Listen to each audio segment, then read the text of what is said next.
Ooh, that was a good one. Why am I bald? For the memes. Okay, video over. Markian, I can see you still have your hairline. Why would you shave your hair? You grow out such a nice natural head of lettuce. Trash. First of all, okay. Okay, first of all, I'll have you know my family doesn't really suffer from male pattern baldness. And furthermore, I'm not really a fan of superphysiological exogenous androgens, you know? Steroids, that means steroids, which cause male pattern baldness. Okay, so why'd I cut it off, right? Boredom, cancer solidarity, mid-20s Britney Spears type mental health crisis. Stick around and find out. Hello again, YouTube. My name's Markian. I've been working in mental health for close to 10 years, and on this channel I like to talk about positive psychology and other concepts around self-actualization. I want to start by saying, and maybe this will seem a little out of left field, that my favorite Bible passage, probably ever, features a bald man and some garbage children. Yeah, that might feel like a weird pivot. I'm not about to proselytize Christianity to you. Yeah, just bear with me. So my favorite passage, and I've been able to name chapter and verse since I first discovered this fun tidbit in, must have been high school, is 2 Kings 2:23 and 2:24. And he went up from thence unto Bethel, and as he was going up by the way, there came forth little children out of the city, and mocked him, and said unto him, Go up, thou bald head, go up, thou bald head. So he turned around and looked at them, and pronounced a curse on them in the name of the Lord. And 2 female bears came out of the woods, and mauled 42 of the youths. Yeah. What can I say? Beautiful, you know? Glorious. Bet they didn't teach you that one in Sunday school. The reason this is relevant to my broader story arc is because I like religious history, and I like to think that I draw on it in not so obvious ways. And I used to struggle with my sense of identity as well. Like many in high school, I imagine, I tried on a number of different group identities to help figure out what feels right. And no, spoiler alert, I'm not shaving my head because it's not a phase, Mom. This is a real me. Rather, I mention this identity stuff because I think it's an outgrowth of growing up in a upper middle class suburbia life. Everything you need is provided for, and you cling to whatever's in front of you, and you hope there's some meaning behind it. You never really know, though, until you check it out for yourself, and you can only check it out by leaving that space and getting some perspective. Until that time, you're really just taking your parents' and other influences' word for it at face value. Because, you know, you're a kid, you have no way of sussing out what's important yet. So let's jump back to identity. How do you figure out what's important? Well, if we think about identity and we think about, for example, the military shaves the heads of every new recruit that comes in. The reason for this is to break down their identity. That's deliberate. You don't want someone coming into an inversion of their lifestyle, clinging to aspects of their self in the world outside. You need to cut them off from their sense of self. This is so that, in the absence of their old self, you can reshape the human that remains into something new, at least instrumentally in the military's case. So what do we do with that? What's the insight here? Let's turn back to religion. Monks are a group of, many of them anyway, bald guys. And the ones who aren't bald outright have different hairstyles that indicate identity in a similar way, where you're abandoning a previous held sense of self and you're taking on something new. You know, Christian monks tonsure themselves. There's different versions of that.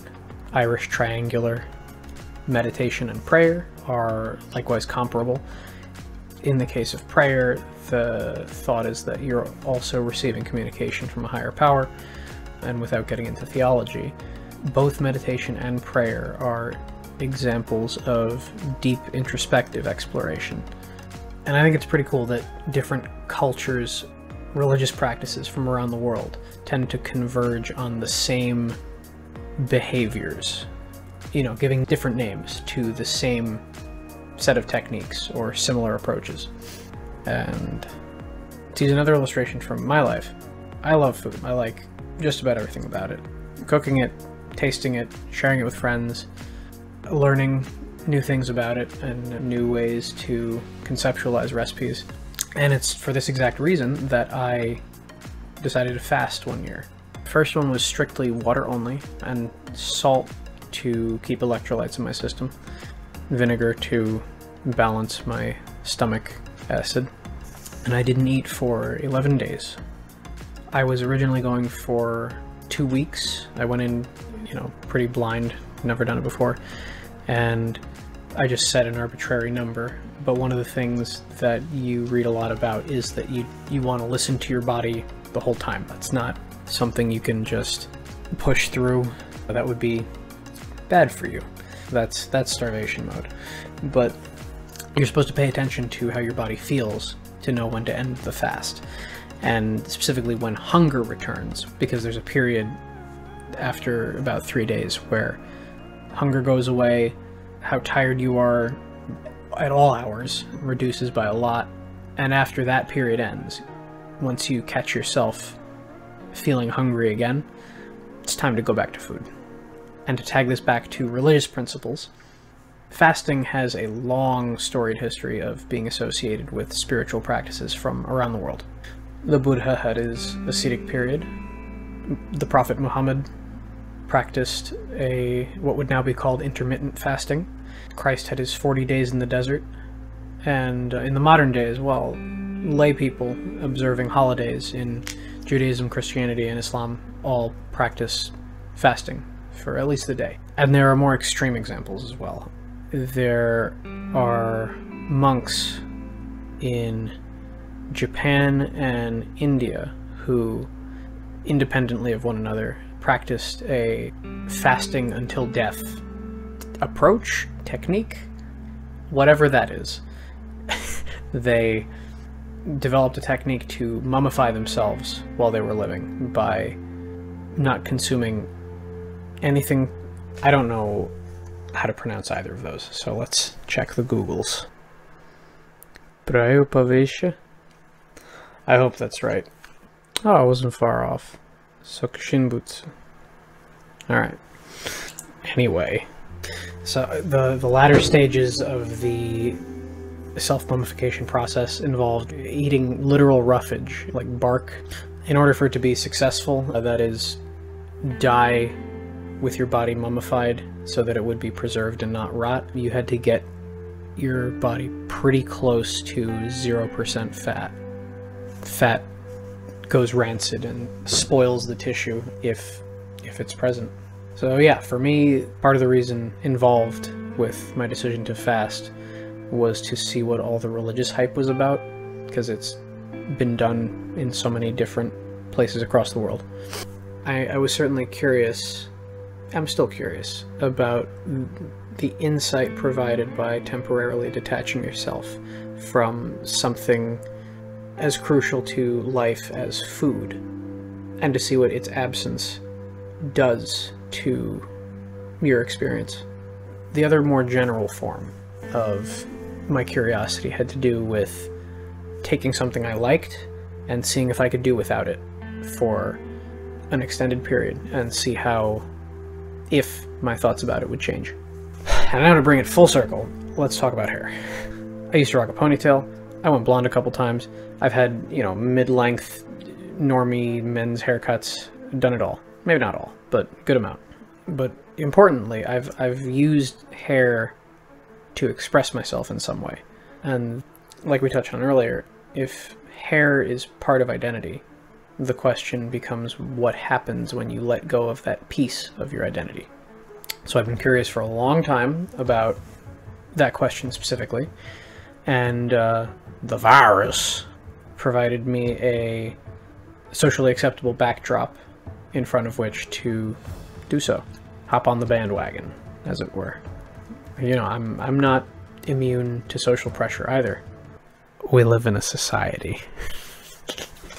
By continuing the things you do in your life, just because, you're allowing for a continuation of the status quo. Now, most of the status quo is good. You know, food and shelter and, generally speaking, freedom from violence, all positives. Edgy take, I know. But if one thinks that the status quo of their life could be better, or if they're outright unhappy with it, then that person should systematically poke at and tweak their status quo to see if they can make improvements. Add something to your life, see what it does. Take something away that you thought was important, see if it affects you like you thought it would. For my part, shaving my head has clicked into place what feels like the last piece of the puzzle for the experiential set of hairstyle experience. And what have I learned from that? Basically, all hairstyles are a hassle. It really is more a question of picking your poison. Which struggle do I want to deal with? So long hair sucks because you're constantly picking strands out of the shower, and you have to worry about like conditioner and scalp health. Standard length men's haircuts suck because you have to every couple weeks go back to the barber shop and shell out like $25 to upkeep it. Not to mention that this is the most status quo of available options. So if identity is your struggle, you'll get the least value out of moving towards this option. Finally, being bald sucks because you have to keep to a pretty frequent schedule of mowing the lawn, as it were. Oh, and bonus meme, dyeing your hair blonde, in my case anyway, sucks because with this one people seem most compelled to give their opinion. I liked it. I don't know. You know, you didn't dye your eyebrows. People don't actually think you're blonde. Bleaching your hair is actually really bad for you. Oh, why not embrace your natural hair color? It's so much nicer. I didn't do this for you. Get over yourself. But everything sucks, in this case haircuts, is an empty statement. More than that, it's an unhelpful statement. If everything sucks, and the world in it sucks, you don't need to do anything. Why would you? There's nothing good out there anyway, and so I will stay in my room and lay down and rot, because there's no reason to get out of bed and try. And the thing about empty statements is that they are vacuous. It's invalid for the same reasons that the statement, everything is wonderful, is invalid. I'm using extremes for simplicity's sake, but you... Yeah, you. I'm talking to you. You. Probably view the things in your life between those extremes in some way. And recognizing that you see things in a certain way means you recognize a fixedness of some kind. You know, you fall somewhere along on the spectrum. The only way to examine it is to push on that fixed point and see what happens. So, curious how important that haircut you have is to your identity. Curious how much you care when your friends and family say, hey, nice haircut. Curious who would make supportive and who in your life would make denigrating comments about a radically new hairstyle you tried on. Curious why? Then try something different, okay? You can be told about the world until you fall asleep from boredom, but you're never gonna know until you go out there and do things in it. Now that sounds tough. Good. It means you're getting the idea.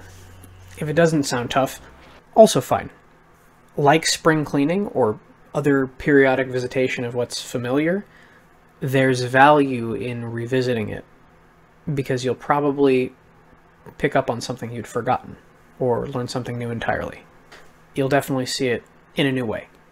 And wherever you are, you can always start small. Change something, and you'll have changed something. Bada bop boom pow.